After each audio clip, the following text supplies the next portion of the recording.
Good day, everybody. Whether we talk about the minimum wage or cost of living, wages in general, one of the central questions is, what's the role of government in setting wages? Should they set a minimum wage? But there's many discussions today about executive pay. Should they set an average wage, a too high wage? So once you start setting wages, once as a people, as a government, we start setting wages, then we have to live by those wages. We no longer become a competitive environment.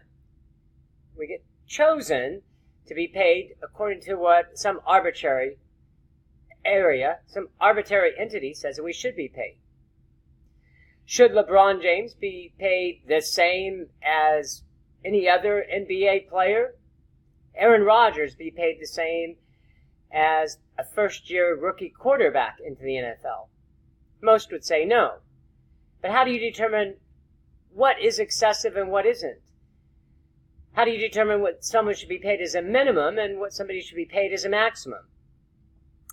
We simply don't live in that system. And that's the quickest answer.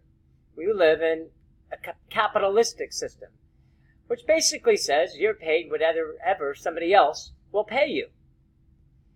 But minimum wage is an issue of today as much as excessive executive compensation. And so government does come into this discussion.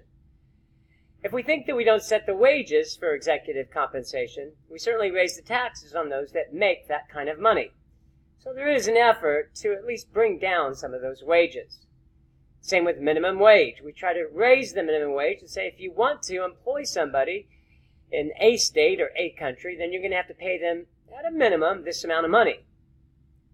And again, it goes back to what is the minimum? How do you determine what is the appropriate amount to pay somebody? Well, if people vote, and there's more people that aren't making that much money, they're going to vote for a higher and higher wage. Employers have to pay that wage. If they can't pay that wage, they're going to look at alternatives where they don't have to pay that wage.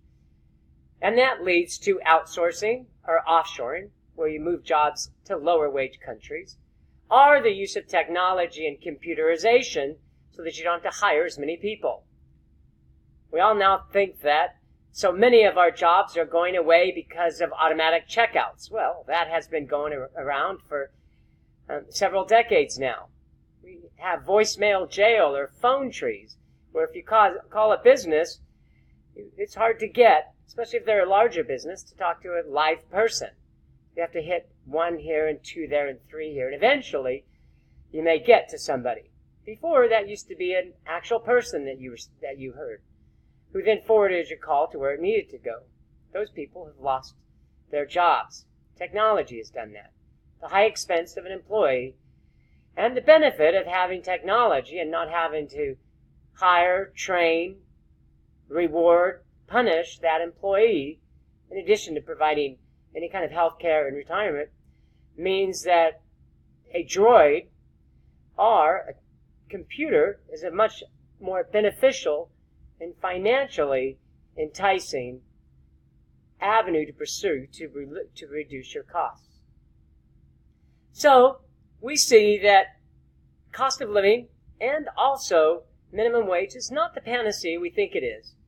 It can, over the long term, result in fewer people receiving minimum wage jobs. It just becomes too expensive to offer them. And it's more beneficial to spend and invest money in a computer that over the long term is going to save money. Minimum wage is an important job. It shouldn't be too high that it precludes employers from hiring, because it's a great entry-level position for somebody to learn and acquire the skills that will quickly move them out of minimum wage jobs and to more higher paying jobs that really can support a family and offer an acceptable, decent standard of living. Thanks, everybody.